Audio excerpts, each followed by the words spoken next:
ശബരിമല ദ്വാരപാലക ശില്പങ്ങളുടെ പേരിൽ ഉണ്ണികൃഷ്ണൻ പോറ്റി പിരിച്ചെടുത്തത് ലക്ഷക്കണക്കിന് രൂപയെന്ന് സൂചന. വിദേശത്തുള്ള ഭക്തരും പണം നൽകി. മാളികപ്പുറം ദേവസ്വത്തിന് 7 പവന്റെ മാല നൽകി വിവാദം ഒഴിവാക്കാനും ശ്രമിച്ചു. സർക്കാർ പ്രതിസന്ധിയിൽ. ഉണ്ണികൃഷ്ണൻ പോറ്റിക്കെതിരെ ഹൈക്കോടതി അന്വേഷണം ആവശ്യപ്പെടാനുള്ള നീക്കത്തിൽ ദേവസ്വം വിജിലൻസ്.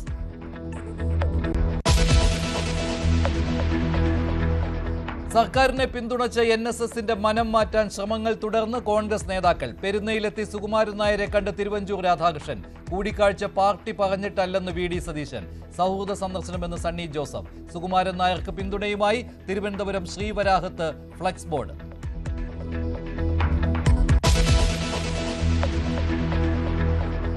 ചേർത്തലയിലെ ബിന്ദു പത്മനാഭനെ സൈക്കോ കില്ലർ സെബാസ്റ്റ്യൻ കൊന്നത് 1.5 ലക്ഷം രൂപയ്ക്ക് വേണ്ടി.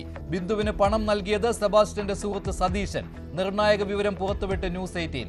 സെബാസ്റ്റ്യന്റെ വീട്ടിൽ വെച്ച് ബിന്ദുവിനെ കൊന്ന ശേഷം മൃതദേഹം രക്തം കട്ടപിടിക്കും വരെ സൂക്ഷിച്ചെന്നും ക്രൈംബ്രാഞ്ചിനോട് വെളിപ്പെടുത്തൽ.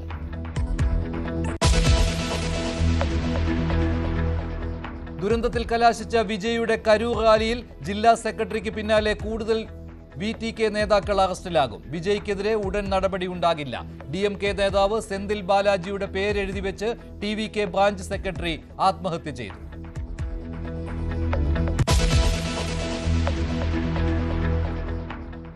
നവരാത്രി ആഘോഷങ്ങൾക്കൊരുങ്ങി കൊല്ലൂർ മൂകാംബിക. ഇന്ന് ദുർഗാഷ്ടമി. തീർത്ഥാടക പ്രവാഹം തുടങ്ങി.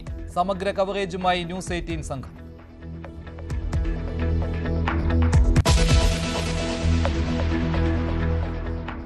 മലപ്പുറം ജില്ലാ വിഭജനം വീണ്ടും സജീവ ചർച്ചയാക്കി മുസ്ലിം ലീഗ്. കുറുക്കോളി മൊയ്തീന്റെ പരാമർശം ചർച്ചയിൽ. താനൂർ തിരൂർ താലൂക്കുകൾ കൂട്ടിച്ചേർത്ത് തിരൂർ ജില്ല വേണം. പൂർണ്ണമായും പിന്തുണയ്ക്കാതെ ലീഗ്. ലീഗിന്റേത് SDPAയുടെ അതേ ആവശ്യമെന്ന് CPM. പ്രകടന പത്രികയിൽ ഉൾപ്പെടുത്തുമോ എന്ന് ലീഗിനെ വെല്ലുവിളിച്ച് KT ജലീൽ.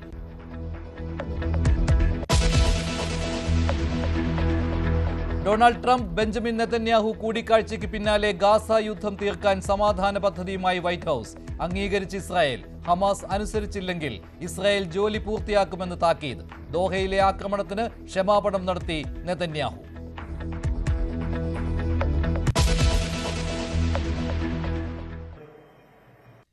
ശബരിമലയിലെ ദ്വാരപാലക ശില്പങ്ങളിൽ സ്വർണം പൂശാനായി സ്പോൺസറായ ഉണ്ണികൃഷ്ണൻ പോറ്റി പിരിച്ചത് കോടികളെന്ന് സൂചന. വിദേശ മലയാളികളായ അയ്യപ്പ ഭക്തരിൽ നിന്നും ഇതര സംസ്ഥാനങ്ങളിലെ വ്യവസായികളിൽ നിന്നും പണം പിരിച്ചുവെന്നാണ് സംശയിക്കുന്നത്. വിവാദം ഒഴിവാക്കാൻ പിരിച്ച പണത്തിൽ നിന്നും 7 പവന്റെ മാല മാളികപ്പുറം ക്ഷേത്രത്തിന് നൽകി. ഇക്കാര്യങ്ങൾ വിശദമായി പരിശോധിച്ച ദേവസ്വം വിജിലൻസ് ഉണ്ണികൃഷ്ണൻ പോറ്റിയെ ഉടൻ തന്നെ ചോദ്യം ചെയ്യും.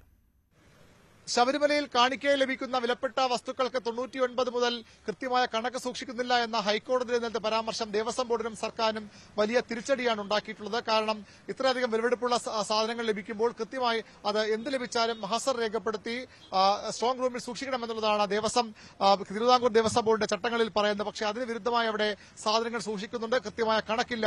ഉദാസീനമായ കാര്യങ്ങൾ കൈകാര്യം ചെയ്യുന്നു എന്നാണ് കോടതി വിമർശിക്കുന്നത്.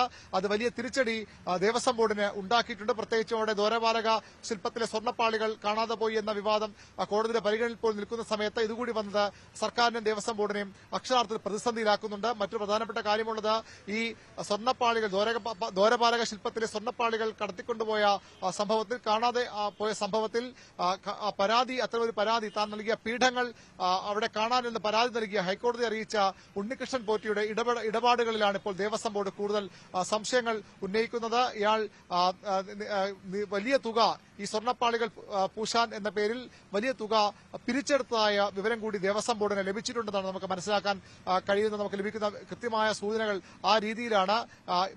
ദേവസ്വം ബോർഡിന് മുന്നിലുള്ള പ്രധാന സ്പോൺസർ ഈ ദ്വാരപാലക ശില്പങ്ങളിലെ സ്വർണ്ണപ്പാളികൾ സ്വർണം പൂശാനുള്ള പ്രധാന സ്പോൺസറാണ് ഉണ്ണികൃഷ്ണൻ പോറ്റി എന്നയാൾ ദേവസ്വം ബോർഡ് രേഖകളിൽ. പക്ഷേ അയാൾ ഇതര സംസ്ഥാനങ്ങളിൽ നിന്നുള്ള വലിയ വ്യവസായികളെ അയ്യപ്പ ഭക്തരെ സ്വാധീനിച്ച് അവരിൽ നിന്ന് വലിയ തുക കോടിക്കണക്കിന് രൂപ പിരിച്ചെടുത്തു എന്ന തരത്തിലുള്ള വിവരങ്ങൾ കൂടി പുറത്തു വരുന്നുണ്ട്. ഉണ്ണികൃഷ്ണൻ പോറ്റിയുടെ ഇടപാടുകളെ സംബന്ധിച്ച് ദേവസ്വം ബോർഡ് വിജിലൻസ് അന്വേഷണവും ആരംഭിച്ചിട്ടുണ്ട്.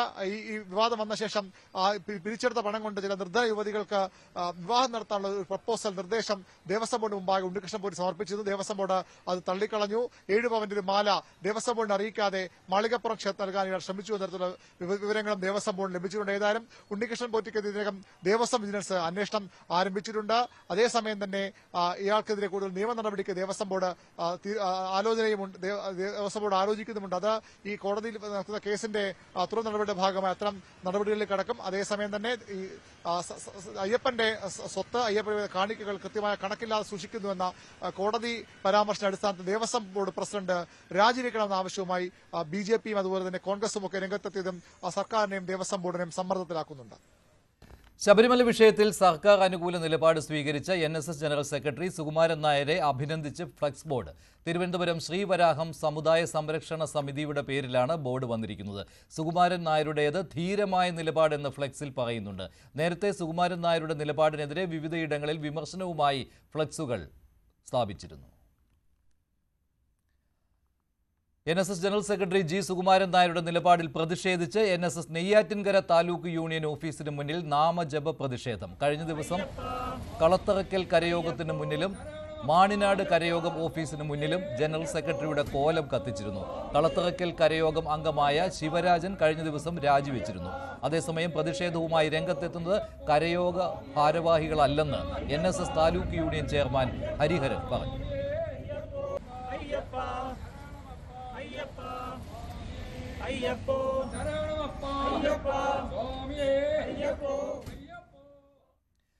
ഇടതുപക്ഷത്തെ പിന്തുണച്ച NSSനെ അനുനയിപ്പിക്കാൻ നീക്കം തുടർന്ന് കോൺഗ്രസ്. പെരുന്നയിലെ NSS ആസ്ഥാനത്തെത്തിയ Thiruvanchoor Radhakrishnan general secretary G. Sukumaran നായരുമായി കൂടിക്കാഴ്ച നടത്തി. നേരത്തെ PJ കുര്യനും കൊടിക്കുന്നിൽ സുരേഷും NSS ആസ്ഥാനത്തെത്തിയിരുന്നു. രാഷ്ട്രീയ വിഷയങ്ങൾ ചർച്ചയായില്ലെന്ന് പറയുന്നില്ലെന്നായിരുന്നു തിരുവഞ്ചൂരിന്റെ പ്രതികരണം. ശബരിമല വിഷയത്തിൽ സർക്കാരുമായി NSS അടുത്തത് അത് വലിയ തോതിലാണ് കോൺഗ്രസിനെ പ്രതിസന്ധിയിലാക്കിയത്. ഇതിനിടെയാണ് പലതരത്തിലുള്ള അനുനയ നീക്കങ്ങളും തുടരുന്നത്. NSSുമായി വളരെ അടുപ്പമുള്ള നേതാക്കളാണ് ആദ്യഘട്ടത്തിൽ NSS ആസ്ഥാനത്തെത്തിയത്. കൊടിക്കുന്നിൽ സുരേഷ്, PJ കുര്യനെ പോലുള്ള നേതാക്കളെത്തി. ഇതിന് പിന്നാലെയാണ് ഇന്നലെ തിരുവഞ്ചൂർ രാധാകൃഷ്ണനും NSS ആസ്ഥാനം സന്ദർശിച്ചത്. അദ്ദേഹം കാര്യങ്ങൾ ചൂണ്ടിക്കാട്ടി. ഇന്ന് മാധ്യമങ്ങളോട് സംസാരിച്ചപ്പോൾ തിരുവഞ്ചൂർ പറഞ്ഞത് NSSന്റേത് കൃത്യതയുള്ള നിലപാടാണ്, നിലപാടിൽ വെള്ളം ചേർക്കാത്തവരാണ് NSS. എന്തൊക്കെ കാര്യങ്ങളാണ് സംസാരിച്ചത് എന്നത് ഇപ്പോൾ വ്യക്തമാക്കാൻ കഴിയില്ല എന്ന് അദ്ദേഹം ചൂണ്ടിക്കാട്ടുകയും ചെയ്തു. അതല്ല, ഞാൻ അവിടെ ചെന്ന് അദ്ദേഹത്തെ കാണും. ഞാൻ സാധാരണ ആദ്യമായിട്ട് പോകുന്നതല്ല. അതൊരു പൊളിറ്റിക്കൽ മിഷൻ എന്നുള്ളതിനേക്കാൾ കൂടുതൽ നമ്മളവിടെ നേരത്തെ പോകാറുണ്ട്, ഇപ്പോഴും പോയി ആ നിലയിൽ തന്നെ. നിലവിലൊരു സാഹചര്യം ചർച്ചയാവുന്ന സ്ഥിതിയാണ്. അവിടെ നമ്മളവിടെ പോയി അദ്ദേഹത്തെ കണ്ടു, സംസാരിച്ചു പോന്നു. അതിനേക്കാൾ അപ്പുറത്ത് പറയാനുള്ളൊരു മാൻഡേറ്റ് എനിക്കില്ല. നമുക്ക് ലഭ്യമാകുന്ന വിവരം അനുസരിച്ച് മറ്റ് രാഷ്ട്രീയ വിഷയങ്ങളോടൊക്കെ തങ്ങളെടുത്ത നിലപാടിൽ NSS ഉറച്ചു നിന്നു. ഇതേ നിലപാട് തിരുവഞ്ചൂരിനെയും ബോധ്യപ്പെടുത്തി എന്നുള്ളതാണ്. കഴിഞ്ഞ ദിവസം G. സുകുമാരൻ നായർ മാധ്യമങ്ങളോട് പരസ്യമായി സംസാരിച്ചപ്പോഴും തങ്ങളുടെ നിലപാടിൽ മാറ്റമില്ല, ശബരിമലയിൽ ഒരു നിലപാട് മാറ്റവും തങ്ങൾക്ക് ഉണ്ടായിട്ടില്ല. സർക്കാരിനാണ് ഫലത്തിൽ ശബരിമലയോട് കുറച്ച് അടുത്ത് നിൽക്കുന്ന സാഹചര്യം ഉണ്ടായിരുന്നത്. ആ ഘട്ടത്തിൽ സർക്കാരിനെ അംഗീകരിക്കുന്നു, ഇതിൽ രാഷ്ട്രീയമില്ല എന്നൊക്കെയാണ് G. സുകുമാരൻ നായർ വ്യക്തമാക്കിയിരിക്കുന്നത്. എന്തായാലും ഇതിനുള്ളിൽ കോൺഗ്രസിന്റെ സുകുമാരൻ നായർ ഏറ്റവും ആദ്യം പറഞ്ഞ ചില കാര്യങ്ങളുണ്ട്. ന്യൂനപക്ഷ വോട്ടുകൾ മതി NSSന് എന്ന അതൃപ്തി ഫലത്തിൽ സുകുമാരൻ നായർ പ്രകടിപ്പിച്ചിരുന്നു. അത് വളരെ പ്രധാനപ്പെട്ട ഒരു വിഷയമായി അവിടെ നിൽക്കുന്നുണ്ട്. ഇത്തരം ചില ബന്ധങ്ങൾ ജമാഅത്തെ ഇസ്ലാമി പോലെയുള്ളവരുമായി ഒക്കെ ചേർന്ന് നിന്ന് ചില ബന്ധങ്ങൾ നിലമ്പൂരിൽ ഉൾപ്പെടെ ഉണ്ടാക്കാൻ ശ്രമിച്ചതൊക്കെ NSSനെ ചൊടിപ്പിച്ചു.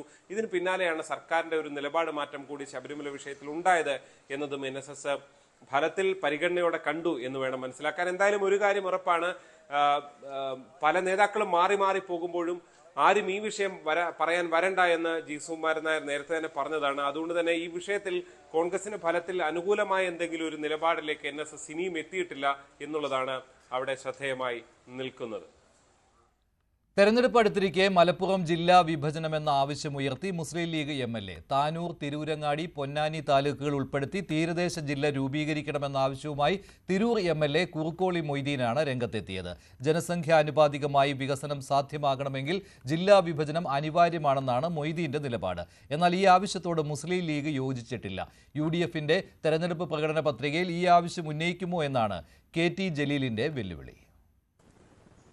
ജനസംഖ്യാനുപാതികമായി വികസനം സാധ്യമാക്കണമെങ്കിൽ മലപ്പുറം ജില്ല വിഭജിക്കണമെന്ന ആവശ്യമാണ് തിരൂർ MLA കുറുക്കോളി മൊയ്തീൻ മുന്നോട്ട് വയ്ക്കുന്നത്.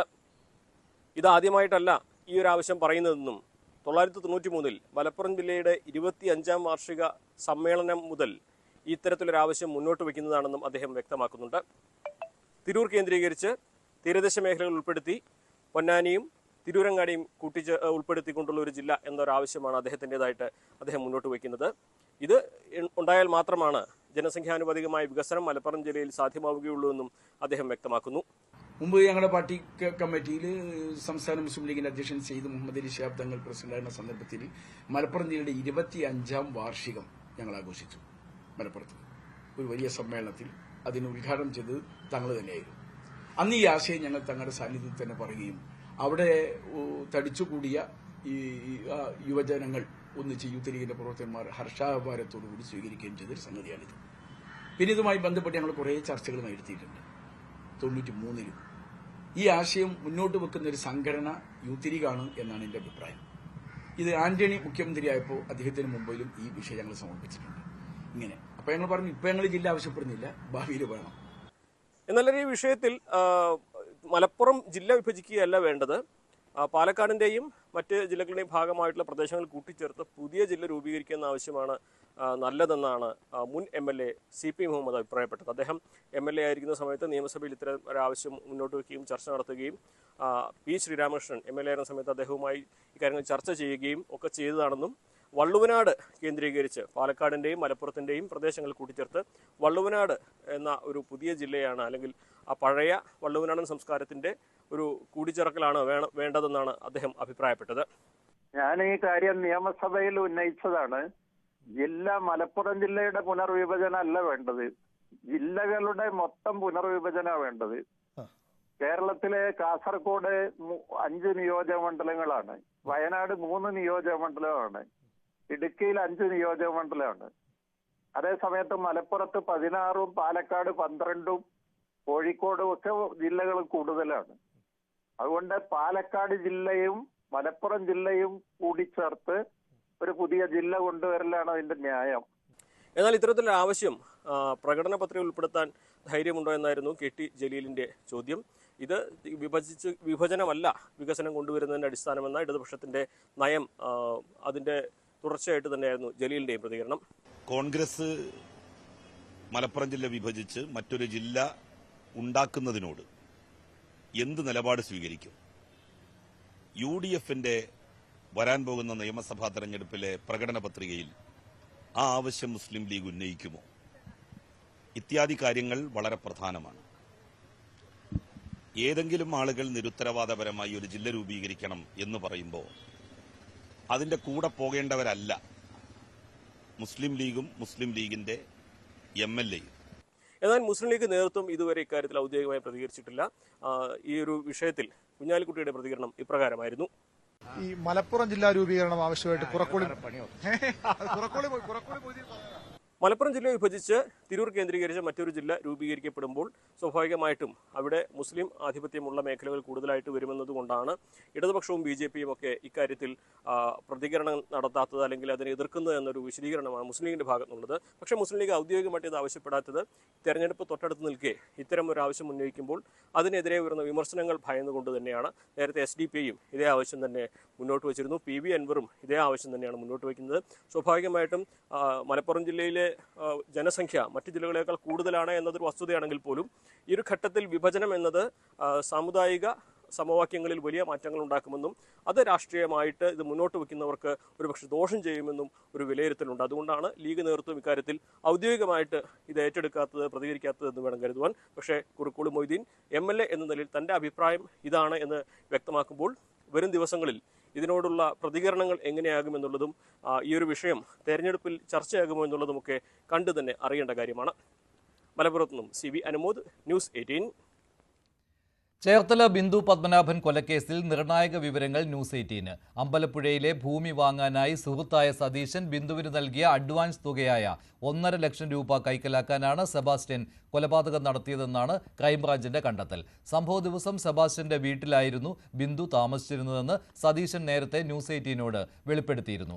ബിന്ദുവിനെ കിടപ്പുമുറിയിൽ വെച്ച് കഴുത്ത് ഞെരിച്ച് കൊന്ന ശേഷം മൃതദേഹം രക്തം കട്ട പിടിക്കും വരെ സൂക്ഷിച്ചു. പിന്നീട് കഷ്ണങ്ങളാക്കി മറവ് ചെയ്തുവെന്നും ക്രൈംബ്രാഞ്ചിനോട് സെബാസ്റ്റ്യൻ വെളിപ്പെടുത്തിയിട്ടുണ്ട്. News 18 exclusive. പ്രോപ്പർട്ടി കാണാൻ വന്നപ്പോഴും ബിന്ദു ഇല്ല അല്ലേ? ബിന്ദു വീട്ടിലിരുന്നു, സെബാസ്റ്റ്യൻ വീട്ടിലിരുന്നു. ഞങ്ങൾ കണ്ട്.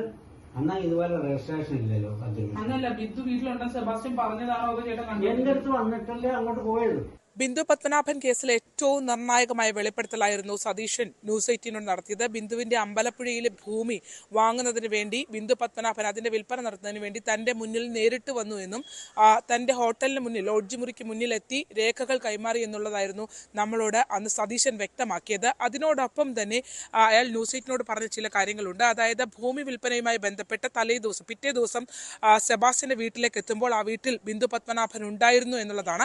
പോലീസിന്റെ കണക്ക് പ്രകാരം 2006 ബിന്ദു പത്മനാഭൻ കൊല്ലപ്പെട്ടിട്ടുണ്ട് എന്ന് അവരുടെ അന്വേഷണത്തിൽ കണ്ടെത്തിയിട്ടുണ്ട്. അതിനെ സാധൂകരിക്കുന്ന രീതിയിലുള്ള വെളിപ്പെടുത്തലായിരുന്നു സതീശന്റെ ഭാഗത്തു നിന്ന് ഉണ്ടായത്. സതീശനാണ് ബിന്ദു പത്മനാഭന്റെ അമ്പലപ്പുഴയിലെ ഭൂമി വാങ്ങിയത്. ആ ഒരു ലാൻഡ് ഡീലുമായി ബന്ധപ്പെട്ട് സതീശന്റെ മുന്നിലേക്ക് ബിന്ദു പത്മനാഭനും സെബാസ്റ്റ്യനും എത്തി എന്നുള്ളതാണ്.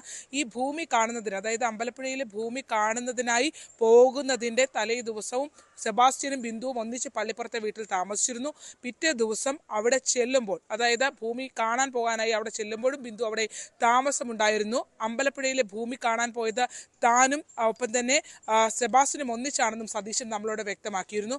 പോയി തിരികെ വന്നതിന് ശേഷം 1.5 ലക്ഷം രൂപ അഡ്വാൻസ് നൽകി എന്നുള്ളതാണ് സതീശൻ പറഞ്ഞത്. ഈ 1.5 ലക്ഷം രൂപയാണ് ഈ കേസിലെ ഏറ്റവും നിർണായകമായ കാര്യം ആയി മാറിയത് എന്നുള്ളത് കഴിഞ്ഞ ദിവസം അന്വേഷണ സംഘം, ക്രൈംബ്രാഞ്ച് സംഘം നമ്മളോട് അറിയിച്ചിരുന്നു. അതിൽ തന്നെ ഏറ്റവും പ്രധാനപ്പെട്ടത് ഈ സതീശൻ നൽകിയ 1.5 ലക്ഷം രൂപ കൈക്കലാക്കുന്നതിന് വേണ്ടിയാണ് പള്ളിപ്പുറത്തെ വീട്ടിൽ ഈ സെബാസ്റ്റ്യന്റെ കിടപ്പുമുറിയിൽ വെച്ച് ബിന്ദു പത്മനാഭനെ കൊലപ്പെടുത്തിയത് എന്നുള്ള നിർണായകമായ കുറ്റസമ്മത മൊഴിയാണ് ഇപ്പോൾ ഈ സെബാസ്റ്റ്യൻ നൽകിയിട്ടുള്ളത്. ഈ 1.5 ലക്ഷം രൂപ മദ്യപിക്കാറുള്ള ആളായിരുന്നു, ലഹരി ഉപയോഗിക്കാറുള്ള ആളായിരുന്നു.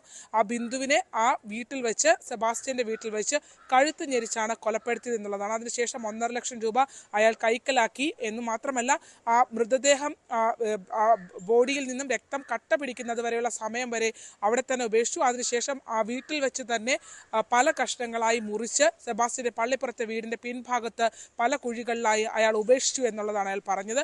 അവിടെ അത് മറവ് ചെയ്തതിന് ശേഷം 2.5 മാസങ്ങൾക്ക് ശേഷം അത് വീണ്ടും പുറത്തെടുത്ത് ആ മൃതദേഹാവശിഷ്ടങ്ങൾ, എല്ലുകൾ കൂട്ടിയിട്ട് കത്തിച്ചു എന്നുള്ളതാണ്. കത്തിച്ചതിന്റെ ഒരു ഭാഗം തണ്ണീർമുക്കം ബണ്ടിന്റെ ചിറ ഭാഗത്ത് ഉപേക്ഷിച്ചു എന്നുള്ളതും തെളിവെടുപ്പിന്റെ ഘട്ടത്തിൽ അവിടെ എത്തി സെബാസ്റ്റ്യൻ വിവരിച്ചിരുന്നു. ഈ കേസിൽ ഏറ്റവും നിർണായകമായ കാര്യമാണ് സതീശന്റെ ഭൂമി വിൽപ്പനയുമായി ബന്ധപ്പെട്ടാണ് ബിന്ദു പത്മനാഭൻ കൊല്ലപ്പെട്ടത് എന്നുള്ളത്. അതിൽ തന്നെ ബിന്ദു പത്മനാഭൻ ഏറ്റവും ഒടുവിൽ സതീശനുമായി ഈ കാണാതായതിനു ശേഷം 2006 ബിന്ദു മരിച്ചു എന്നാണ് അന്വേഷണ സംഘത്തിന്റെ അനുമാനം. അതിനുശേഷവും സതീശനെ ഫോണിൽ വിളിച്ചിരുന്നു എന്ന് സതീശൻ നമ്മളോട് പറഞ്ഞിരുന്നു. XX എന്നൊക്കെ പറഞ്ഞുള്ള നമ്പറിൽ നിന്നാണ് തന്നെ വിളിച്ചത്. വിദേശ കോളാണോ എന്ന് സംശയമുണ്ട് എന്നൊക്കെ പറയുന്നു. അങ്ങനെയാണെങ്കിൽ ഈ ബിന്ദു പത്മനാഭൻ കൊല്ലപ്പെട്ടതിന് ശേഷം സതീശനെ ആര് വിളിച്ചു, ആരാണ് ഫോണിൽ വിളിച്ചതെന്നടക്കമുള്ള ചോദ്യങ്ങൾ നിലനിൽക്കുന്നു. എന്തായാലും കൊലപാതകം നടന്ന സമയത്ത് സെബാസ്റ്റ്യനും ബിന്ദു പത്മനാഭനും മാത്രം ആ വീട്ടിൽ ഉണ്ടായിരുന്നു എന്നുള്ള അന്വേഷണ സംഘം പറയുന്ന കാര്യങ്ങൾ, അതിൽ തന്നെയാണ് അവർ ഉറച്ചു നിൽക്കുന്നത്. പക്ഷേ അതിനുശേഷം, അതായത് ബിന്ദു കൊല്ലപ്പെടുമെന്നും ബിന്ദുവുമായി ബന്ധപ്പെട്ട ഈ ലാൻഡ് ഡീലുമായി ബന്ധപ്പെട്ട പല കാര്യങ്ങളും ഉണ്ടായിരുന്നുവെന്നും ബിന്ദു ജീവനോടെ ഇല്ലായിരുന്നു എന്നും മറ്റുള്ളവർക്ക്, സതീശൻ ഉൾപ്പെടെയുള്ള മറ്റുള്ളവർക്ക് അറിയാമായിരുന്നു എന്നുള്ള ചോദ്യം അവശേഷിക്കുകയാണ്. അന്വേഷണ സംഘം നിലവിൽ പറയുന്നത് ബിന്ദു പത്മനാഭൻ മാത്രമാണ് ഈ കേസിനകത്ത്, ബിന്ദു പത്മനാഭൻ കേസിൽ സെബാസ്റ്റ്യൻ മാത്രമാണ് ഉൾപ്പെട്ടിട്ടുള്ളത് എന്നുള്ളതാണ്. പക്ഷേ അങ്ങനെയാണോ, ഈ ഭൂമാഫിയയ്ക്ക് ഇതിനകത്ത് ബന്ധമുണ്ടോ എന്ന ഉൾപ്പെടെയുള്ള ചോദ്യങ്ങൾ ഇപ്പോഴും ഉയർന്നു നിൽക്കുകയാണ്. ആലപ്പുഴയിൽ നിന്നും Saranya Snehajan, news 18. Congress digital media cell മുൻ അഡ്മിൻ PV ജെയിൻ മരിച്ച നിലയിൽ. എറണാകുളത്തെ ഓഫീസിലാണ് മരിച്ച നിലയിൽ കണ്ടെത്തിയത്. രാഹുൽ മാങ്കൂട്ടത്തിലിനെ അനുകൂലിക്കുന്ന ഡിജിറ്റൽ മീഡിയ ടീം അംഗങ്ങൾ ഭീഷണിപ്പെടുത്തിയെന്ന് ചൂണ്ടിക്കാട്ടി PV ജെയിൻ KPCC പ്രസിഡന്റിന് പരാതി നൽകിയിരുന്നു. സാമ്പത്തിക പ്രതിസന്ധിയാണ് ആത്മഹത്യയ്ക്ക് കാരണമെന്നാണ് സൂചന. കോൺഗ്രസിന്റെ ജില്ലാ ഡിജിറ്റൽ സെല്ലിന്റെ കൺവീനറായിരുന്ന PV ജെയിനെ ആത്മഹത്യ ചെയ്ത നിലയിൽ അദ്ദേഹത്തിൻ്റെ തന്നെ ഓഫീസിൽ കണ്ടെത്തുകയായിരുന്നു. കഴിഞ്ഞ ദിവസം രാത്രി ആത്മഹത്യ ചെയ്തതാകാമെന്ന് തന്നെയാണ് പോലീസിൻ്റെ ഒരു നിഗമനം. ഏതായാലും ഈ കാര്യത്തിൽ പോലീസ് പ്രാഥമികമായ രീതിയിലുള്ളൊരു അന്വേഷണം നടത്തുന്നുണ്ട്. ജെൻ്റെ മൃതദേഹം ഇന്ന് പോസ്റ്റ്മോർട്ടത്തിന് ശേഷം എറണാകുളം ജനറൽ ആശുപത്രിയിൽ പോസ്റ്റ്മോർട്ടത്തിന് ശേഷം ബന്ധുക്കൾക്ക് വിട്ടുകൊടുത്തു. ഇന്ന് തന്നെ സംസ്കാരമടക്കമുള്ള കാര്യങ്ങൾ നടക്കുകയും ചെയ്യും. ജെയിനെ നേരത്തെ ഡിജിറ്റൽ കൺവീനർ സ്ഥാനത്ത് നിന്ന് ജില്ലയുടെ ചുമതലയിൽ നിന്ന് മാറ്റിയിരുന്നതായുള്ളൊരു ആരോപണം ഉയർന്നിരുന്നു. ഇത് സംബന്ധിച്ച് അദ്ദേഹം KPCC പ്രസിഡന്റിനടക്കം പരാതി നൽകുകയും ചെയ്തു. അതിന് പ്രധാന കാരണമായി പറയുന്നത് ഈ രാഹുൽ മാങ്കൂട്ട വിഷയത്തിൽ അദ്ദേഹം നേതൃത്വത്തെ പിന്തുണച്ചതിൻ്റെ പേരിൽ ഈ രാഹുലിൻ്റെ സൈബർ സെൽ അദ്ദേഹത്തെ തുടർച്ചയായ രീതിയിൽ തന്നെ സമൂഹ മാധ്യമങ്ങളിലൂടെ അധിക്ഷേപിക്കുന്നു എന്നതടക്കമുള്ള പരാതികളാണ് നൽകിയത്. ഇവരിൽ നിന്ന് തനിക്ക് ഭീഷണിയുണ്ട് എന്നതടക്കമുള്ള കാര്യങ്ങൾ അദ്ദേഹം ആ പരാതിയിൽ ചൂണ്ടിക്കാണിച്ചിരുന്നു. ഇതിനെതിരെ നടപടി സ്വീകരിക്കണം, തനിക്കെതിരെ വലിയ രീതിയിലുള്ളൊരു സൈബർ ആക്രമണം നടക്കുന്നു, അതുകൊണ്ട് നടപടികൾ സ്വീകരിക്കണം എന്ന ആവശ്യം ഉന്നയിച്ചായിരുന്നു അദ്ദേഹം KPCC പ്രസിഡന്റിനടക്കം പരാതി നൽകുകയും ചെയ്തത്. ഇതിനുശേഷം പിന്നീട് അദ്ദേഹം വലിയ ഒരു ബന്ധം ഈ സൈബർ ടീമുമായിട്ട് പുലർത്തുകയും ചെയ്തിരുന്നില്ല. ഏതായാലും കഴിഞ്ഞ ദിവസമാണ് അദ്ദേഹത്തെ ആത്മഹത്യ ചെയ്ത നിലയിൽ കണ്ടെത്തിയത്. ഇതിൽ അദ്ദേഹം ആത്മഹത്യാക്കുറിപ്പിൽ തനിക്ക് സാമ്പത്തിക പ്രതിസന്ധിയാണ് തൻ്റെ ഒരു ആത്മഹത്യക്ക് കാരണമെന്നതടക്കമുള്ള സൂചനകൾ അദ്ദേഹം ആത്മഹത്യാക്കുറിപ്പിൽ നൽകിയിട്ടുണ്ട്. ഏതായാലും ഇത് സംബന്ധിയായ കാര്യങ്ങൾ പോലീസും പ്രാഥമികമായ രീതിയിലുള്ള അന്വേഷണം നടത്തുകയാണ്. കോഴിക്കോട് വാണിമേലിൽ വിദ്യാർത്ഥിക്ക് നേരെ തെരുവ് നായയുടെ ആക്രമണം. തലനാരിഴയ്ക്കാണ് ആക്രമണത്തിൽ നിന്ന് വിദ്യാർത്ഥിനി രക്ഷപ്പെട്ടത്. ദൃശ്യങ്ങളാണ് കാണുന്നത്. വാണിമേൽ ക്രസന്റ് ഹൈസ്കൂളിലെ +2 വിദ്യാർത്ഥിക്ക് നേരെയാണ് 6ഓളം നായകൾ പാഞ്ഞെടുത്തത്. ഓടി രക്ഷപ്പെടുത്തുന്നതിനിടെ വിദ്യാർത്ഥിനി നിലത്ത് വീണെങ്കിലും കടിയേൽക്കാതെ രക്ഷപ്പെട്ടു. നാട്ടുകാർ ബഹളം വെച്ചതിനെ തുടർന്നാണ് നായകൾ പിന്തിരിഞ്ഞോടിയത്.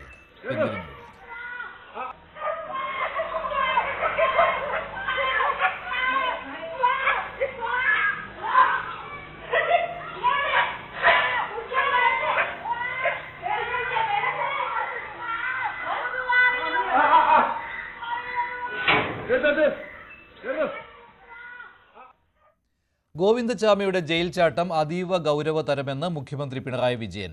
തുടർ പരിശോധനകൾ ഗൗരവമായി മുന്നോട്ട് പോകുന്നുണ്ട്. ജയിൽ സുരക്ഷ പരിശോധിക്കുന്ന justice CN Ramachandran, Jacob Punnoose എന്നിവരുടെ റിപ്പോർട്ട് കിട്ടിയ ശേഷം ശക്തമായ നടപടി ഉണ്ടാകുമെന്നും മുഖ്യമന്ത്രി പറഞ്ഞു.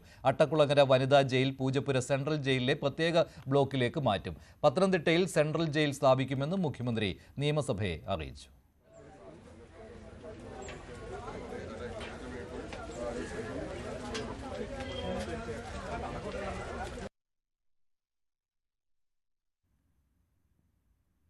കൊല്ലത്ത് കൈവിലകുമായി പോലീസ് കസ്റ്റഡിയിൽ നിന്ന് ചാടിപ്പോയ മോഷണക്കേസ് പ്രതികളായ അച്ഛനും മകനും പിടിയിലായി. വയനാട് മേപ്പാടിയിൽ നിന്നാണ് അയൂബ് ഖാൻ, മകൻ സെയ്തലവി എന്നിവർ പിടിയിലായത്.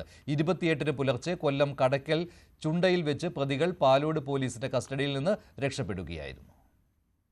ദിവസങ്ങൾ നീണ്ട തെരച്ചിലിനൊടുവിലാണ് പ്രതികളായ അച്ഛനെയും മകനെയും വയനാട് മേപ്പാടിയിൽ നിന്നും പിടികൂടിയത്. 5 കടകളിലും പാലോട് സെന്റ് മേരീസ് പള്ളിയിലും മോഷണം നടത്തിയ കേസിലെ പ്രതികളാണിവർ. ഈ മാസം 28-നാണ് ഇവർ പോലീസ് കസ്റ്റഡിയിൽ നിന്നും ചാടിപ്പോയത്. കടയ്ക്കൽ ചൂണ്ടലിൽ വെച്ചായിരുന്നു അയൂബ് ഖാനും മകൻ സൈതലവിയും പോലീസിനെ വെട്ടിച്ച് കടന്നത്. ശുചിമുറിയിൽ പോകണമെന്നാവശ്യപ്പെട്ടപ്പോൾ പോലീസ് വാഹനം നിർത്തി ഒരാളുടെ കൈവിലങ്ങൂരി. തുടർന്ന് ഇരുവരും ഓടി രക്ഷപ്പെടുകയായിരുന്നു. പ്രതികളെ കണ്ടെത്താനാകാത്തത് പോലീസിനെ വലിയ പ്രതിസന്ധിയിലാക്കി. ഇവർ കടന്നുകളഞ്ഞ പ്രദേശം മലയോര മേഖല കൂടിയാണ്. നാട്ടുകാരുടെ സഹായത്തോടെ വിവിധ സ്റ്റേഷനുകളിലെ പോലീസുകാർ സംയുക്തമായി നടത്തിയ തെരച്ചിലിലാണ് പ്രതികൾ പിടിയിലായത്. നെടുമങ്ങാട് വാളിക്കോട് സ്വദേശികളാണ് ഇരുവരും. കള്ളിപ്പാറയിൽ വാടകയ്ക്ക് താമസിച്ചാണ് മോഷണം നടത്തിവന്നിരുന്നത്. പ്രതികൾക്കെതിരെ വിവിധ സ്റ്റേഷനുകളിൽ നിരവധി കേസുകളുണ്ട്. ന്യൂസ് 18 കൊല്ലം. പാലക്കാട് നെന്മാറയിൽ ക്ഷീരകർഷകന് ദാരുണാന്ത്യം. തൊഴുത്തിലെ തൂണ് വീണാണ് മരണം സംഭവിച്ചത്. കൈറാടി സ്വദേശി മീരാൻ സാഹിബാണ് മരിച്ചത്. പശുവിനെ കറക്കാൻ തൊഴുത്തിൽ എത്തിയപ്പോഴായിരുന്നു അപകടം. പാലക്കാട് ആലത്തൂരിൽ ഗ്യാസ് സിലിണ്ടർ പൊട്ടിത്തെറിച്ച് വീട് പൂർണ്ണമായും കത്തിനശിച്ചു. ആലത്തൂർ നരിയമ്പറമ്പ് കോരക്കാട് സത്യഭാമയുടെ വീടാണ് കത്തിനശിച്ചത്. തിങ്കളാഴ്ച രാത്രി 9:30യോടെയാണ് അപകടമുണ്ടായത്. സത്യഭാമയും മകൻ ഷിജുകുമാറും ബന്ധുവീട്ടിൽ ഉത്സവത്തിന് പോയിരുന്നതിനാൽ വലിയ അപകടം ഒഴിവായി. സ്വർണ്ണവില ചരിത്രത്തിലെ ഏറ്റവും ഉയർന്ന നിരക്കിലാണ്. പവന് 1040 രൂപ കൂടി 86,760 രൂപയായി. ഗ്രാമിന് 130 രൂപയാണ് കൂടിയത്. 10,845 രൂപയാണ് ഗ്രാമിന്. സ്വർണ്ണവില ആദ്യമായാണ് 86,000 രൂപ കടക്കുന്നത്.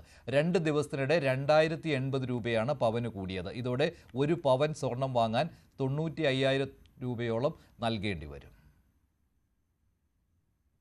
2 വർഷമായി തുടരുന്ന ഗാസയിലെ യുദ്ധം അവസാനിപ്പിക്കാനുള്ള നീക്കത്തിന്റെ ഭാഗമായി സമാധാന പദ്ധതി പ്രഖ്യാപിച്ചു വൈറ്റ് ഹൌസ്. ഇസ്രായേൽ പ്രധാനമന്ത്രി ബെഞ്ചമിൻ നെതന്യാഹു വൈറ്റ് ഹൌസിലെത്തി US പ്രസിഡന്റ് ഡൊണാൾഡ് ട്രംപുമായി കൂടിക്കാഴ്ച നടത്തിയതിന് പിന്നാലെയാണ് സമാധാന പദ്ധതി പുറത്തിറക്കിയത്. ഗാസ വെടിനിർത്തലിന് US തയ്യാറാക്കിയ പദ്ധതി ഇസ്രായേൽ അംഗീകരിച്ചു. അതേസമയം ട്രംപിന്റെ വെടിനിർത്തൽ പദ്ധതി ഹമാസ് നിരസിച്ചാൽ ഇസ്രായേൽ ജോലി പൂർത്തിയാക്കുമെന്ന് മുന്നറിയിപ്പ് നെതന്യാഹു നൽകിയിട്ടുണ്ട്. ദോഹയിൽ നടത്തിയ ആക്രമണത്തിന് നെതന്യാഹു ക്ഷമാപണം നടത്തിയിരുന്നു. ഇരുവിഭാഗവും കരാർ അംഗീകരിച്ചാൽ യുദ്ധം ഉടൻ അവസാനിക്കും. ഇസ്രയേൽ പ്രത്യക്ഷമായി കരാർ അംഗീകരിച്ച് 72 മണിക്കൂറിനകം മുഴുവൻ ബന്ദികളെയും ഹമാസ് മോചിപ്പിക്കണമെന്നും നിർദ്ദേശത്തിൽ പറയുന്നു. ഗാസയിൽ നിന്നുള്ള ഇസ്രയേലി പിന്മാറ്റം, ഹമാസിന്റെ കീഴടങ്ങൽ നിബന്ധനകൾ, പലസ്തീൻ പ്രദേശങ്ങൾ താൽക്കാലികമായി ഭരിക്കുന്നതിന് നോൺ പൊളിറ്റിക്കൽ സമിതി രൂപീകരണം, ഗാസയ്ക്ക് മാനുഷിക സഹായത്തിനുള്ള പദ്ധതി എന്നിവ ഉൾപ്പെടുന്നതാണ് സമാധാന പദ്ധതി. ഗാസയുടെ പുനർനിർമ്മാണത്തിന് ട്രംപ് അധ്യക്ഷനായ ഇടക്കാല രാജ്യാന്തര സമിതി രൂപീകരിക്കും. മുൻ ബ്രിട്ടീഷ് പ്രധാനമന്ത്രി ടോണി ബ്ലെയർ സമിതിയിൽ അംഗമാകും. ഹമാസിനും മറ്റു ഭീകര സംഘടനകൾക്കും സമിതിയിലോ ഗാസയുടെ ഭാവി ഭരണത്തിലോ നേരിട്ടോ അല്ലാതെയോ ഒരു നിലയിലും യാതൊരു പങ്കുമുണ്ടാകില്ല. ഗാസയിലെ സഹായ വിതരണം UN, റെഡ് ക്രസന്റ് ഉൾപ്പെടെ ഏജൻസികൾ വഴി നടത്തും. ഗാസയിൽ നിന്ന് ആരെയും പുറത്താക്കില്ല. പദ്ധതി പ്രകാരം അറബ് രാജ്യങ്ങൾ ഗാസയെ സൈനികമുക്തമാക്കാനും ഹമാസിന്റെയും മറ്റെല്ലാ ഭീകര സംഘടനകളുടെയും സൈനിക ശേഷി ഇല്ലാതാക്കാനും പ്രതിജ്ഞാബദ്ധമാകും. ഹമാസ് പദ്ധതിയെ അനുകൂലിക്കുമെങ്കിൽ ഇസ്രയേൽ ആക്രമണം നിർത്തിവെക്കുമെന്നും ട്രംപ് വ്യക്തമാക്കി. പിന്നാലെ ഇസ്രയേൽ സൈന്യം ഗാസയിൽ നിന്ന് ഘട്ടം ഘട്ടമായി പിന്മാറും. ഗാസയിൽ നിന്ന് ഒരാളെയും പുറത്താക്കില്ലെന്നും പദ്ധതി വ്യക്തമാക്കുന്നുണ്ട്. സാമ്പത്തിക വളർച്ചയ്ക്കായി പ്രത്യേക ഇക്കണോമിക് സോൺ രൂപീകരിക്കുമെന്നും പദ്ധതിയിൽ പറയുന്നു. അതേസമയം പദ്ധതി ഹമാസ് നിരസിച്ചാൽ ഇസ്രയേൽ ജോലി പൂർത്തിയാക്കുമെന്ന വെല്ലുവിളിയും നെതന്യാഹു നടത്തി. നേരത്തെ ഡൊണാൾഡ് ട്രംപുമായുള്ള ചർച്ചയ്ക്കിടെ ഖത്തർ പ്രധാനമന്ത്രി ഷെയ്ഖ് മുഹമ്മദ് ബിൻ അബ്ദുൾ റഹ്മാൻ അൽ താനിയെ ഫോണിൽ വിളിച്ച് നെതന്യാഹു ക്ഷമാപണം നടത്തിയിരുന്നു. ഖത്തറിനെ ആക്രമിച്ചതിലാണ് നെതന്യാഹു ക്ഷമാപണം നടത്തിയത്. ഹമാസ് നേതാക്കളെ ലക്ഷ്യമിട്ട് ദോഹയിൽ ഈ മാസം 9-നാണ് ഇസ്രയേൽ വ്യോമാക്രമണം നടത്തിയത്. യുഎസിന്റെ അടുത്ത സഖ്യകക്ഷിയായ ഖത്തറിന് നേർക്കുണ്ടായ ആക്രമണത്തിൽ ട്രംപ് വിയോജിപ്പ് പ്രകടിപ്പിച്ചിരുന്നു. News desk, news 18. ഗാസയിലെ യുദ്ധം അവസാനിപ്പിക്കുന്നതിനുള്ള 20-ദിന പദ്ധതി ഡൊണാൾഡ് ട്രംപ് പ്രഖ്യാപിച്ചതിന് പിന്നാലെ നിരവധി ചോദ്യങ്ങൾ വിഷയത്തിൽ ഉയരുകയാണ്. ട്രംപ് മുന്നോട്ട് വെച്ച നിർദ്ദേശങ്ങളിൽ ഗാസയുടെ ഭാവിക്ക് നിർണായകമായേക്കാവുന്ന നിരവധി അവ്യക്തമായ വ്യവസ്ഥകൾ ഉണ്ട്. പലസ്തീനെ സ്വതന്ത്ര രാഷ്ട്രമായി പ്രഖ്യാപിക്കുമെന്നതിലും കൃത്യമായ വിശദീകരണം വൈറ്റ് ഹൌസ് ഇതുവരെ നൽകിയിട്ടില്ല. ടെക്നോക്രാറ്റുകളുടെ നേതൃത്വത്തിൽ രാഷ്ട്രീയതര പലസ്തീൻ കമ്മിറ്റിയുടെ താൽക്കാലിക ഭരണമാണ് നിർദ്ദേശത്തിൽ വിഭാവനം ചെയ്യുന്നത്. എന്നാൽ പാനൽ എങ്ങനെ രൂപീകരിക്കുമെന്നോ അതിലെ അംഗങ്ങളെ ആര് തിരഞ്ഞെടുക്കുമെന്നോ പദ്ധതിയിൽ വിശദമാക്കിയിട്ടില്ല. മാത്രമല്ല, ട്രംപും യുണൈറ്റഡ് കിങ്സിന്റെ മുൻ പ്രധാനമന്ത്രി ടോണി ബ്ലെയറും ഭരണസമിതിയുടെ മേൽനോട്ടം വഹിക്കുന്ന ഒരു സമാധാന ബോർഡിന് നേതൃത്വം നൽകുമെന്ന് പദ്ധതിയിൽ പറയുന്നു. എന്നാൽ ഈ ബോർഡും പലസ്തീൻ കമ്മിറ്റിയും തമ്മിലുള്ള ബന്ധത്തിന്റെ സ്വഭാവം എങ്ങനെയാണെന്ന് വ്യക്തമല്ല. മാത്രമല്ല, ഏത് തലത്തിലാണ് ദൈനംദിന തീരുമാനങ്ങൾ എടുക്കുന്നതെന്നതിലും വിശദീകരണമില്ല. പലസ്തീൻ അതോറിറ്റി അതിന്റെ പരിഷ്കരണ പരിപാടി പൂർത്തിയാക്കുന്നതുവരെ മുകളിൽ സൂചിപ്പിച്ച കമ്മിറ്റിയായിരിക്കും ഗാസയുടെ നിയന്ത്രണം ഏറ്റെടുക്കുക. പക്ഷേ പ്രദേശത്തിന്റെ ഭരണം നേടിയെടുക്കാൻ പലസ്തീൻ അതോറിറ്റിക്ക് എന്ത് മാനദണ്ഡങ്ങൾ പാലിക്കണമെന്നതിലും നിർദ്ദേശമില്ല. ഘട്ടം ഘട്ടമായി ഇസ്രായേൽ സേന ഗാസയിൽ നിന്ന് പിന്മാറുമെന്ന് നിർദ്ദേശത്തിൽ പറയുന്നുണ്ടെങ്കിലും എത്ര നാൾ അതിന് കാത്തിരിക്കേണ്ടി വരുമെന്നോ അത് സംബന്ധിച്ച മാനദണ്ഡങ്ങളോ ഉണ്ടായിട്ടില്ല. പലസ്തീനെ സ്വതന്ത്ര രാഷ്ട്രമായി പ്രഖ്യാപിക്കുമെന്നതിലും കൃത്യമായ വിശദീകരണം വൈറ്റ് ഹൌസ് നൽകിയിട്ടില്ല. ഇങ്ങനെ മേഖലയുടെ ഭാവിക്ക് നിർണായകമായേക്കാവുന്ന നിരവധി അവ്യക്തമായ വ്യവസ്ഥകളാണ് പദ്ധതിയിൽ പറയുന്നത്. വരും ദിവസങ്ങളിൽ ഇക്കാര്യത്തിൽ കൃത്യമായ വിശദീകരണം ട്രംപിന്റെ ഭാഗത്തുനിന്ന് ഉണ്ടായേക്കും. News desk, news 18. ഗാസ യുദ്ധം അവസാനിപ്പിക്കാൻ ലക്ഷ്യമിട്ട് US പ്രസിഡന്റ് ഡൊണാൾഡ് ട്രംപ് മുന്നോട്ട് വെച്ച പദ്ധതിയെ സ്വാഗതം ചെയ്ത് പ്രധാനമന്ത്രി നരേന്ദ്രമോദി. പലസ്തീനിലെയും ഇസ്രായേലിലെയും ജനതയ്ക്ക് സുസ്ഥിര സമാധാനത്തിനും സുരക്ഷയ്ക്കും വികസനത്തിനുമുള്ള പ്രായോഗികമായ ഒരു പാതയാണിതെന്ന് അദ്ദേഹം പറഞ്ഞു. സംഘർഷം അവസാനിപ്പിച്ച് സമാധാനം ഉറപ്പാക്കാനുള്ള ട്രംപിന്റെ ശ്രമങ്ങൾക്കും പ്രധാനമന്ത്രി പിന്തുണ അറിയിച്ചു. അഫ്ഗാനിസ്ഥാനിൽ ഇന്റർനെറ്റ് നിരോധനം ഏർപ്പെടുത്തി താലിബാൻ ഭരണകൂടം. രാജ്യവ്യാപകമായി സേവനം റദ്ദാക്കിയിട്ടുണ്ട്. ഇന്റർനെറ്റ് അധാർമികമെന്ന് താലിബാൻ പറയുന്നു. കാബൂളിൽ വിമാന സർവീസുകൾ താറുമാറായി. സുബി വിശ്വനാഥന്റെ റിപ്പോർട്ടിലേക്ക്. രാജ്യത്ത് സദാചാര നിയമങ്ങൾ കർശനമാക്കുന്നതിന്റെ ഭാഗമായി അഫ്ഗാനിസ്ഥാനിൽ ഇന്റർനെറ്റ് വിച്ഛേദിച്ച് താലിബാൻ ഭരണകൂടം. ഇതേ തുടർന്ന് തിങ്കളാഴ്ച മുതൽ രാജ്യവ്യാപകമായി ഇന്റർനെറ്റ് സേവനങ്ങൾ തടസ്സപ്പെട്ടു. 2021 ഓഗസ്റ്റിൽ താലിബാൻ അധികാരം പിടിച്ചെടുത്ത ശേഷം ഇതാദ്യമായാണ് അഫ്ഗാനിസ്ഥാനിൽ ഇന്റർനെറ്റ് സേവനങ്ങൾ തടസ്സപ്പെടുന്നത്. ഇന്റർനെറ്റ് ഉപയോഗങ്ങൾ അധാർമികമാണെന്ന് വിശദീകരിച്ചാണ് താലിബാൻ രാജ്യവ്യാപകമായി ഫൈബർ ഓപ്റ്റിക് സേവനങ്ങൾ വിച്ഛേദിച്ചത്. അധാർമികത തടയുന്നതിനായി താലിബാൻ നേതാവ് ഹിബത്തുള്ള അഖുൻസാദയാണ് ഇന്റർനെറ്റ് സേവനങ്ങൾ നിർത്തലാക്കാൻ ഉത്തരവിറക്കിയത്. തങ്ങളുടെ ആഭ്യന്തരവും ബാഹ്യവുമായ ആശയവിനിമയങ്ങൾക്കായി മെസ്സേജിംഗ് ആപ്പുകളെയും സോഷ്യൽ മീഡിയകളെയും വളരെയധികം ആശ്രയിക്കുന്ന താലിബാൻ ഭരണകൂടത്തിന്റെ നടപടി മറ്റു രാജ്യങ്ങളെ ആശ്ചര്യപ്പെടുത്തിയിട്ടുണ്ട്. തിങ്കളാഴ്ച മുതൽ രാജ്യത്തുടനീളം ഫൈബർ ഒപ്റ്റിക് ഇന്റർനെറ്റ് സേവനങ്ങൾ വിച്ഛേദിക്കാമെന്ന് സ്വകാര്യ ടെലിവിഷൻ ചാനലായ ടോളോ ന്യൂസ് റിപ്പോർട്ട് ചെയ്തിരുന്നു. ഹിബത്തുള്ള അഖുൻസാദ ഉത്തരവിറക്കിയതിനു പിന്നാലെ ഈ മാസം ആദ്യം നിരവധി പ്രവിശ്യകളിൽ ഫൈബർ ഒപ്റ്റിക് കണക്ഷനുകൾ നഷ്ടപ്പെട്ടിരുന്നു. തിങ്കളാഴ്ച അഫ്ഗാനിസ്ഥാനിലെ ഇന്റർനെറ്റ് കണക്ടിവിറ്റി സാധാരണ നിലയുടെ 14% താഴ്ന്നതായും രാജ്യവ്യാപകമായി ടെലികോം സേവനങ്ങൾ പൂർണ്ണമായും തടസ്സപ്പെട്ടതായും ഇന്റർനെറ്റ് ലഭ്യതയ്ക്കായി വാദിക്കുന്ന നെറ്റ്ബോക്സ് എന്ന സംഘടന അറിയിച്ചു. നടപടി പൊതുജനങ്ങൾക്ക് പുറം ലോകവുമായി ബന്ധപ്പെടാനുള്ള സാധ്യതയെ ഇല്ലാതാക്കുമെന്നും അവർ പറഞ്ഞു. ഒരറിയിപ്പുണ്ടാകുന്നതുവരെ ഷട്ട്ഡൌൺ തുടരുമെന്ന് ഒരു താലിബാൻ ഉദ്യോഗസ്ഥൻ AFPയോട് പറഞ്ഞു. ഇന്റർനെറ്റ് സേവനങ്ങൾ തടസ്സപ്പെട്ടതോടെ ആശയവിനിമയം നടത്താൻ മറ്റു വഴികളോ സംവിധാനങ്ങളോ ഇല്ല.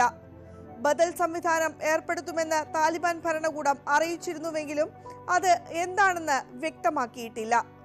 കാബൂളിൽ 8 വിമാന സർവീസുകൾ റദ്ദാക്കിയിരിക്കുകയാണ്. ബാങ്കിംഗ് മേഖല, കസ്റ്റംസ് തുടങ്ങിയ രാജ്യത്തെ ഉടനീളമുള്ള മിക്ക സേവനങ്ങളെയും ഇത് ബാധിച്ചിട്ടുണ്ട്.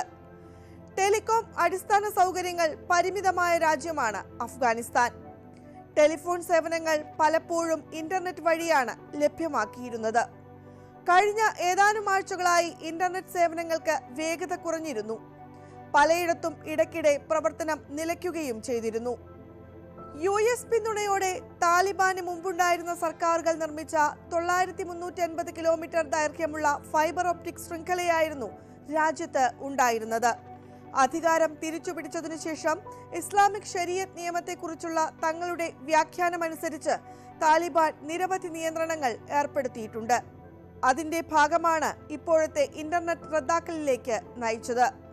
ഒരു മാസം മുമ്പ് സ്ത്രീകൾ എഴുതിയ പുസ്തകങ്ങൾ പഠിപ്പിക്കുന്നത് താലിബാൻ ഭരണകൂടം വിലക്കിയിരുന്നു. അക്കൗണ്ട് സസ്പെൻഡ് ചെയ്തതിനെതിരെ US പ്രസിഡന്റ് ഡൊണാൾഡ് ട്രംപ് നൽകിയ കേസ് ഒത്തുതീർപ്പാക്കാൻ $24.5 മില്യൺ നൽകാമെന്ന് യൂട്യൂബ്. 2021 ജനുവരിയിൽ US ക്യാപിറ്റോളിൽ നടന്ന കലാപത്തെ തുടർന്നാണ് ട്രംപിന്റെ അക്കൗണ്ട് യൂട്യൂബ് സസ്പെൻഡ് ചെയ്തത്. ഇതോടെ വൈറ്റ് ഹൌസിൽ $200 മില്യൺ ചെലവിൽ നിർമ്മിക്കുന്ന ബോൾറൂം പദ്ധതിക്ക് മേൽനോട്ടം വഹിക്കുന്ന സംഘടനയ്ക്ക് ഗൂഗിളിന്റെ മാതൃകമ്പനിയായ ആൽഫബറ്റ് ഈ തുക കൈമാറും.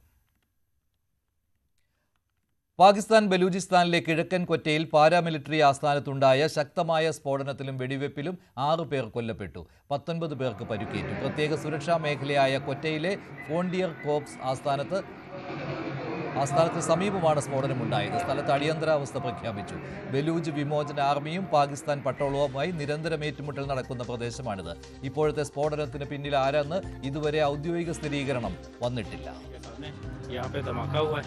और यहाँ पे कम से कम 5 डेड बॉडीज पड़ी हुई हैं और यहाँ पे फायरिंग वगैरह हुई. अभी FC वालों ने आके चार्ज संभाला, फायरिंग का दरवाजा शुरू हो गया. مالک سمې خانه په کوټه زما په خیال د ټکسي شتین علاقه ده. اوس دغه د ډېره غټه د ماکا وسو تاسې خپله کتلی سئ 2-3 سکنټه مخکې د ماکا وسونه دغه ما بعد ډېر فایرنګونه هم وسوله، ډېر خطرناکه فایرنګونه والله د خیر ته شي. ډېره غټه د ماکا وه تاسو خپله کتلی سئ کوټه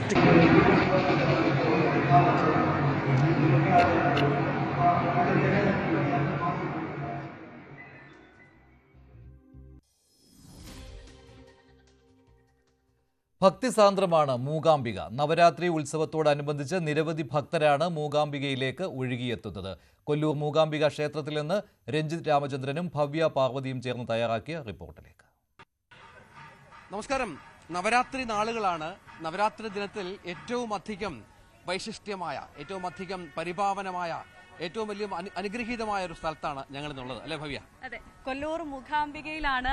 ഈ നവരാത്രി നാളിൽ മറ്റെവിടെ പോവാനാണെന്ന് തോന്നിപ്പോ അത്രമാത്രം പരിപാവനമായ മൂകാംബിക അമ്മയുടെ മണ്ണിലാണ് ഞാനും രഞ്ജിത്തും ഉള്ളത്. ഒരുപാട് സന്തോഷത്തിലാണ് ഈ മണ്ണിൽ നിൽക്കുന്നത്. അത്രമാത്രം തിരക്കാണ് ഈ ദിവസങ്ങളിൽ ഇവിടെ എന്നുള്ളതാണ്. ഞങ്ങളുടെ തൊട്ടുപുറകിലുള്ള ക്ഷേത്രത്തിൽ ഇപ്പോൾ പൂജാ കർമ്മങ്ങൾ പുരോഗമിക്കുകയാണ്. ഒരുപാട് ഭക്തജനങ്ങൾ നമുക്ക് കാണാം, ദൃശ്യങ്ങളിൽ കാണാം.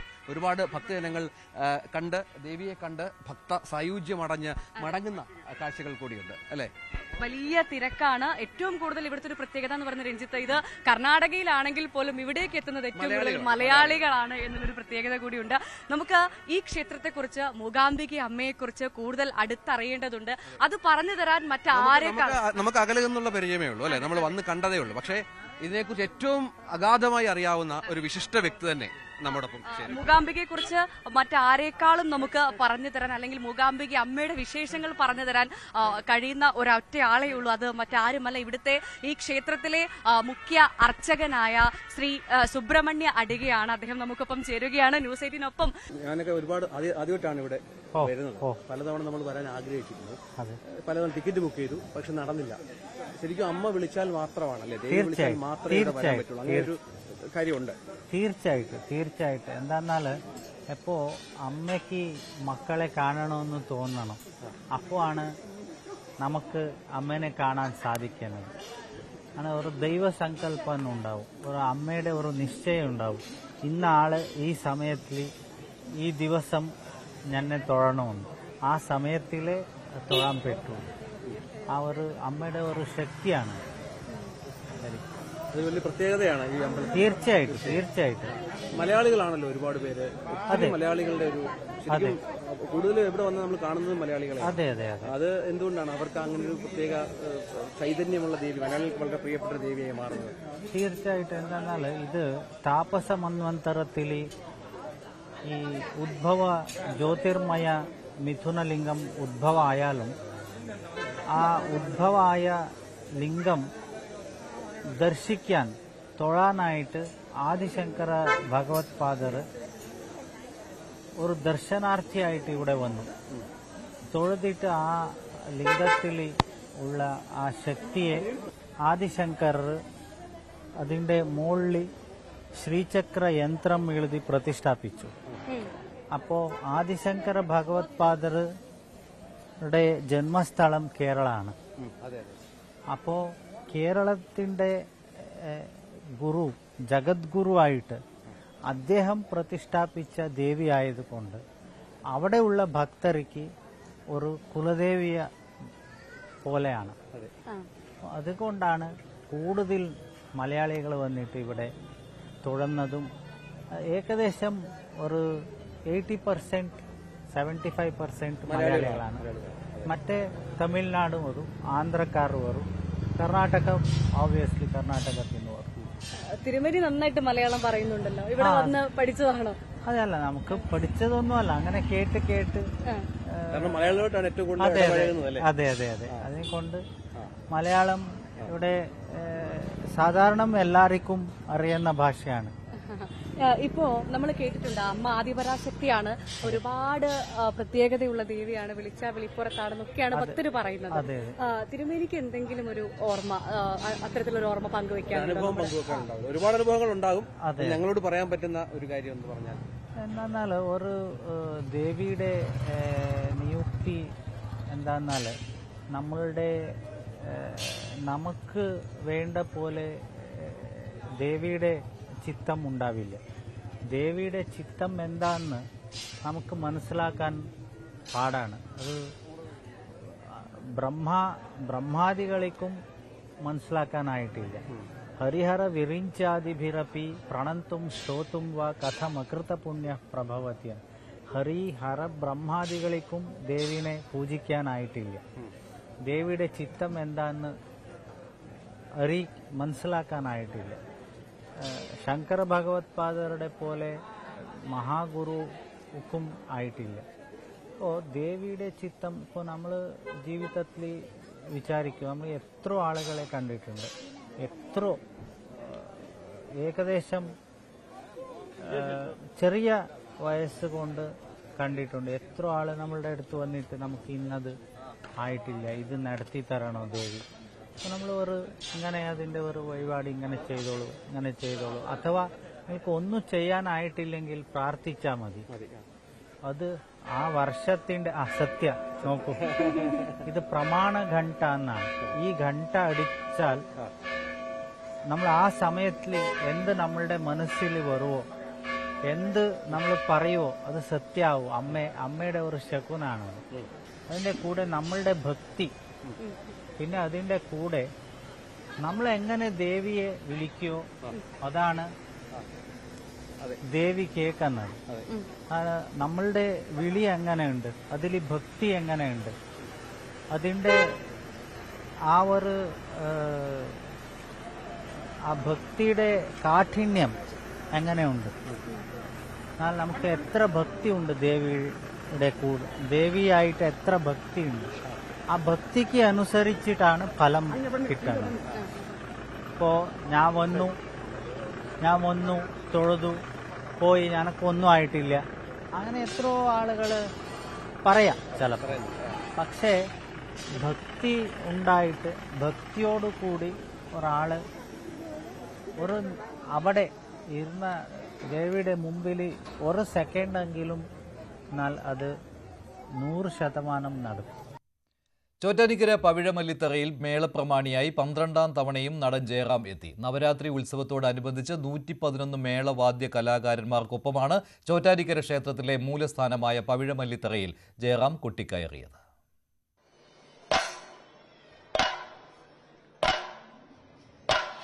പതിഞ്ഞ പഞ്ചാരിയിൽ ജയറാം തുടക്കമിട്ടു.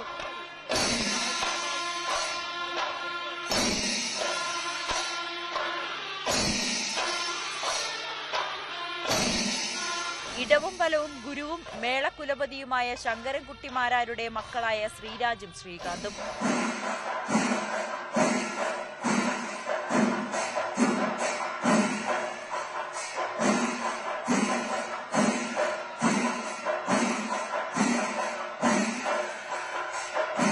മേളപ്പെരുക്കം മുറുകിയതോടെ കാഴ്ചക്കാരുടെ ആസ്വാദന തലവും മാറി.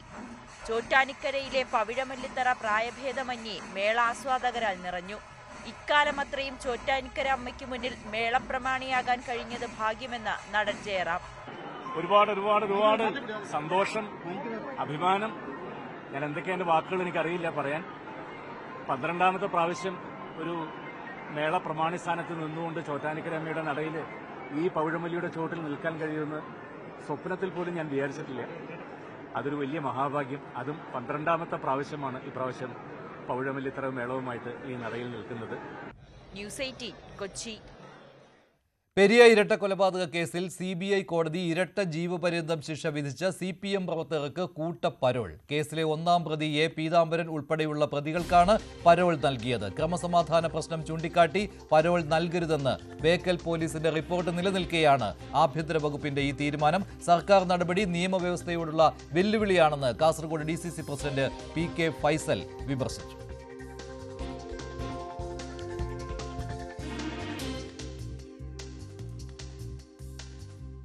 കണ്ണൂർ സെൻട്രൽ ജയിൽ അതിൻ്റെ പ്രധാനപ്പെട്ട ആ സെൻട്രൽ ജയിലിൻ്റെ ഉപദേശ കമ്മിറ്റിയിലുള്ളത് CPMൻ്റെ പ്രമുഖനായ ഒരു നേതാവാണ്. അദ്ദേഹത്തിൻ്റെ പൂർണ്ണ ഒത്താശയോടുകൂടി,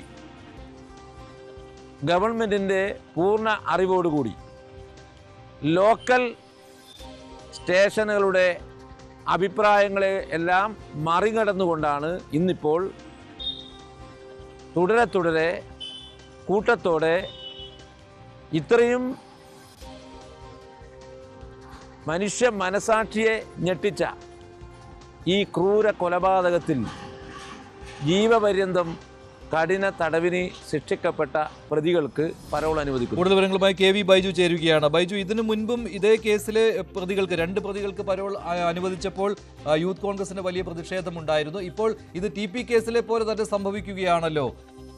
കൃപേഷിന്റെയും ശരത് ലാലിന്റെയും കൊലപാതകങ്ങൾക്ക് നൽകുന്ന ഈ പരോൾ.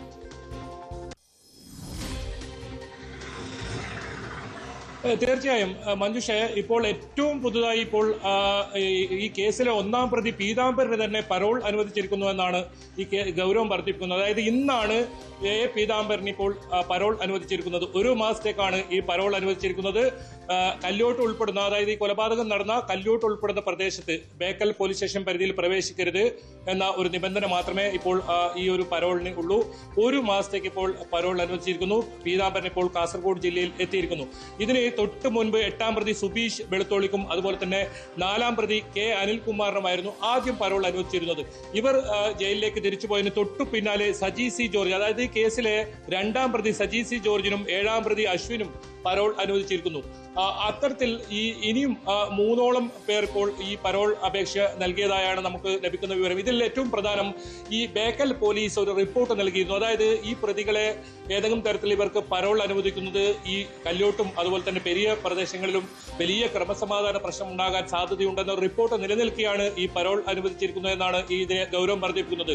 ഈ സംഭവത്തിൽ ജയിൽ ഉപദേശക സമിതിയും അതുപോലെ തന്നെ പോലീസിന്റെ റിപ്പോർട്ടും ഇത് രണ്ടും പരിഗണിച്ച് ആഭ്യന്തര വകുപ്പാണ് ഇതിൽ അന്തിമ തീരുമാനമെടുക്കേണ്ടത്. ഏതായാലും ഇപ്പോൾ സർക്കാർ ഈ രീതിയിൽ ഇതിൽ കൂട്ട പരോൾ അനുവദിക്കുന്ന ഒരു സാഹചര്യമാണ് ഇപ്പോൾ ഉണ്ടായിരിക്കുന്നത്. വലിയ പ്രതിഷേധം ഇതിനെതിരെ ഈ കോൺഗ്രസിന്റെ ഭാഗത്തും അതോടൊപ്പം ഈ കൊല്ലപ്പെട്ട ഇവരുടെ കുടുംബങ്ങളിൽ നിന്നും വലിയ പ്രതിഷേധം ഉയർത്തുന്നുണ്ട്. അതായത് നിയമപരമായും രാഷ്ട്രീയമായും നേരിടുമെന്നാണ് കോൺഗ്രസും അതുപോലെ തന്നെ കുടുംബങ്ങളും ഇപ്പോൾ വ്യക്തമാക്കിയിരിക്കുന്നത്. പീതാംബരൻ ഇപ്പോൾ കാസർഗോഡ് ജില്ലയിൽ എത്തിയിരിക്കുന്നു. 3ഓളം പേർ ഇപ്പോൾ ഈ കേസിലെ തന്നെ 3ഓളം പേർ ഇപ്പോൾ പരോൾ അപേക്ഷ നൽകിയിട്ടുണ്ട്. ഇവരുടെ പരോളും ഉടൻ തന്നെ ഒരു 1-2 ദിവസത്തിനിടയിൽ തന്നെ അനുവദിക്കുമെന്നാണ് നമുക്ക് കിട്ടുന്ന വിവരം. ഏതായാലും കഴിഞ്ഞ ദിവസങ്ങളിലെല്ലാം ഈ പ്രതികൾ പുറത്തിറങ്ങുന്ന സാഹചര്യം ഉണ്ടായിരുന്നു. മാത്രമല്ല ഈ കല്യോട്ടും പരിസര പ്രദേശങ്ങളിലും ഒരു സംഘർഷാവസ്ഥ ഇപ്പോഴും നിലനിൽക്കുന്നുണ്ട്. കഴിഞ്ഞ ദിവസം നേരിയ തോതിലുള്ള സംഘർഷമൊക്കെ ഉണ്ടായിരുന്നു. ഇതിനെതിരെ ഉയർന്ന പ്രതിഷേധത്തിലും വലിയ തോതിൽ ലാത്തിചാർജും അതുപോലെ തന്നെ ജലപീരങ്കിയും ഒക്കെ ഉപയോഗിക്കുന്ന സാഹചര്യം ഉണ്ടായിരുന്നു. പോലീസിനെ സംബന്ധിച്ചിടത്തോളം വലിയ തലവേദന ഉണ്ടാക്കുന്ന സംഭവമാണ്. കോൺഗ്രസ് വലിയ പ്രതിഷേധവുമായി രംഗത്ത് വരുന്ന സാഹചര്യമുണ്ട്. ഏതായാലും കേസിലെ 1ാം പ്രതിക്ക് തന്നെ ഇപ്പോൾ പരോൾ അനുവദിച്ചിരിക്കുന്നു. ഈ കേസിൽ 2017 ഫെബ്രുവരി 17 ഇത്തരത്തിലൊരു കൊലപാതകം നടന്നത്. അതിന് ഈ കേസിൽ ഇരട്ട ജീവപര്യന്തമാണ് ഈ പീതാംബരൻ ഉൾപ്പെടെയുള്ള പ്രതികൾക്ക് നൽകിയിരുന്നത്. ഇതിൽ മുൻ MLA KB കുഞ്ഞിരാമൻ ഉൾപ്പെടെ 4 പേർക്ക് നേരത്തെ ഹൈക്കോടതി ജാമ്യം അനുവദിച്ചിരുന്നു. ഇവർ ഇപ്പോൾ നാട്ടിൽ തന്നെ ഉണ്ട്. ഏതായാലും കേസിലെ കൂടുതൽ പ്രതികൾക്ക് പരോൾ ഓരോ ദിവസം കഴിയുന്തോറും അനുവദിക്കുന്നത് വലിയ പ്രതിഷേധത്തിന് ഇടയാക്കിയിട്ടുണ്ട്. കോൺഗ്രസ് ഇത് വലിയ വിഷയമായി ഏറ്റെടുക്കുന്ന സാഹചര്യം പരോൾ ഇത്തവണത്തെ പ്രത്യേകത എന്ന് പറയുന്നത് 1ാം പ്രതിക്ക് പോലും ഇത്തവണ പരോൾ നൽകിയിരിക്കുകയാണ്. പരോൾ നൽകരുത് എന്ന് പോലീസിന്റെ റിപ്പോർട്ട് ഉണ്ടായിരുന്നു. അതും മറികടന്നുകൊണ്ടാണ് ഇപ്പോൾ ഇങ്ങനെ പരോൾ നൽകിയിരിക്കുന്നത്. Kerala life sciences industries park സംഘടിപ്പിക്കുന്ന അന്താരാഷ്ട്ര ലൈഫ് സയൻസ് കോൺക്ലേവ് ബയോ കണക്റ്റിന്റെ ലോഗോ മന്ത്രി പി രാജീവ് പ്രകാശനം ചെയ്തു. അടുത്ത മാസം 9, 10 തീയതികളിൽ കോവളം ലീല റാവിസിലാണ് പരിപാടി. രാജ്യാന്തര തലത്തിലുള്ള ഗവേഷണ സ്ഥാപനങ്ങൾ, വ്യവസായ സ്ഥാപനങ്ങൾ, സ്റ്റാർട്ടപ്പുകൾ തുടങ്ങിയവ ബയോ കണക്റ്റിന്റെ ഭാഗമാകും.